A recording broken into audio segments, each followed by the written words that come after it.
lahat, nakikita nyo, Rama Compound. Andito na yung gym, may gym na itinayo dito.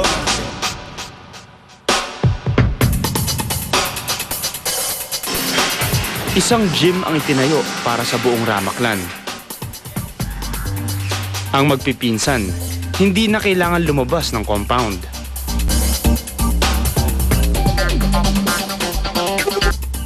At hindi lang gym equipment ang makikita rito. Naka-display din ang iba't ibang larawan ng aming pamilya. Sa mga larawang ito, makikita ang paglaki at pag-usbong ng pamilya Rama.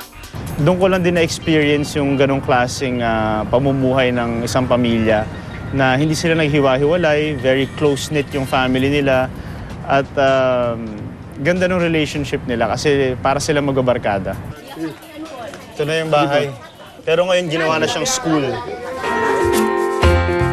Ito ang kauna-unahang bahay na itinayo sa compound na ito.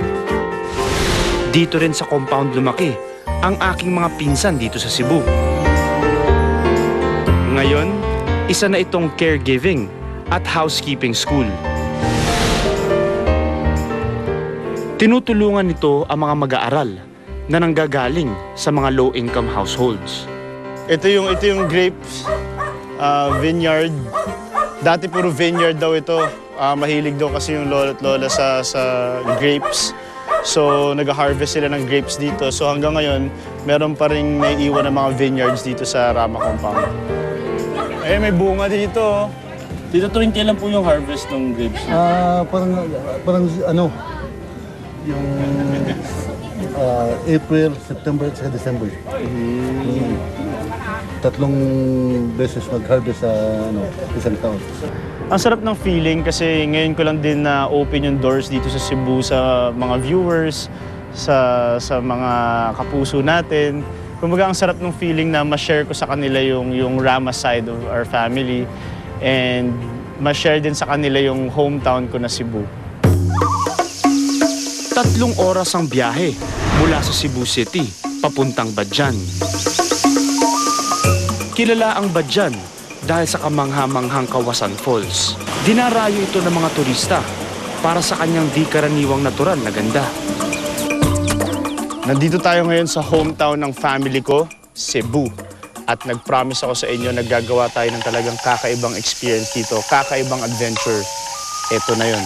Nandito tayo ngayon sa Barangay Matutinaw para sa isang canyoneering experience. Excited ako dahil first time ko gagawin to. Samahan niyo ako. It's the first time I've heard of canyoneering. Isa pala yun sa mga adventure destinations dito na sobrang ganda at sobrang ganda ng feedback din sa canyoneering. So I was very excited dahil gaya nga ng sabi ko kanina, lagi ako nasa Cebu pero hindi ko ginagawa yung mga ganitong klaseng adventures. So I was really looking forward. Meron lang tayong konting walk or trek, mga 10 minutes bago makarating dun sa jump-off point ng canyoneering natin. Madulas yung dinadaanan. Kailangan dahan-dahan.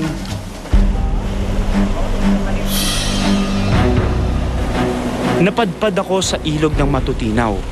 Dito magsisimula ang aking canyoneering adventure. Ito ang Pinoy Adventures! Papaiwan ka ba?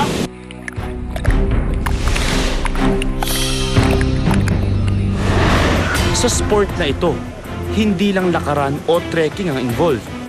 Meron din itong rappelling, rope work, technical climb, jumps, at swims.